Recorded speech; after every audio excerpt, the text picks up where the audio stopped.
या देशाच्या राज्याच्या लोकांच्या आपण त्यासाठी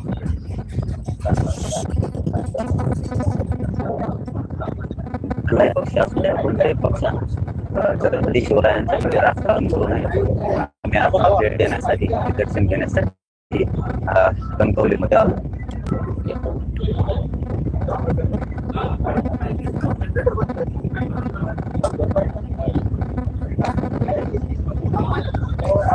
आवाज येतोय का स्पष्टपणे? आवाज बोला. दादांचा आवाज येतोय का? सिंधुदुर्गामध्ये पहिल्यांदा दाखल झाला आहे. आज त्याची पाहणी करताय, कसं मिळत असेल का? जी घटना छत्रपती शिवरायांचा पुतळा स्मारक पाडले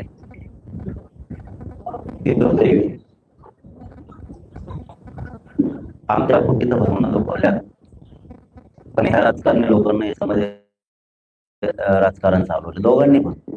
आमचं एवढंच म्हणणं आहे की छत्रपती शिवरायांचा वापर करून तुम्हाला खूप जागा आहे दुसऱ्या राजकारण करण्यासाठी. जो कोण दोषी आहे ना तो कायमचा मध्ये पाहिजे. एक तर कायद्यात दुरुस्ती झाली पाहिजे की कुठल्याही महापुरुषांचं असं बांधकाम करणारा असो किंवा त्याच्यात संबंधित काही लोक असंही सुटलेच नाही पाहिजे, तर ते थांबणार आहे. कारण जर दर्जाहीन बांधकाम तुम्ही करणार असाल पण त्याला सापडून आणा. तो कसं काय पळून गेला, कोणी करायला तातडीनं लावलं तो पण शोधा. त्याच्यामध्ये कोणाचा हात आहे तातडीनं उभा करण्यासाठी. कारण जे 3-3 वर्षात होत नाही असं म्हणणं आहे ते 6-7 महिन्यात कसं उभं राहत आहे. नेमका करून घेणारा कोण आहे की करणाऱ्याला जास्त घाई होती, कॉन्ट्रॅक्टरलाच. हे पळून कसं काय झाले? हे बघा, हिशोब जनता करणारे यांना किती राजकारण करू द्या दोघांना पण. आपल्याला काय वाटतं, राज्य सरकारने जबाबदारी झटकली आणि ती नौसेनेवर ढकलली आहे. देशाच्या नौसेनेकडनं हा पुतळा उभारण्यात आला होता असं म्हटलं जात आहे. याकडे कसं बघता? नाही, त्याचं थोड्याच दिवसात दूध का दूध पाणी का पाणी होणार. जनतेसमोर येणार नेमकं काय झालंय, काय घडलंय, कोण दोषी आहेत, काय होणार आहे. परंतु हे दोघांनी जे राजकारण चालवलं हे दोघांनाही सुट्टी जनता देणार. चल, धन्यवाद. छत्रपती शिवाजी महाराज की जय.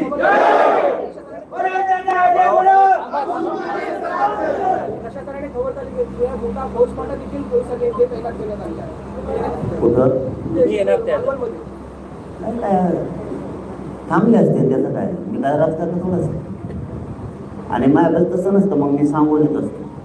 मी कधीच गद्दारी करत नाही माझ्या जिंदगीत.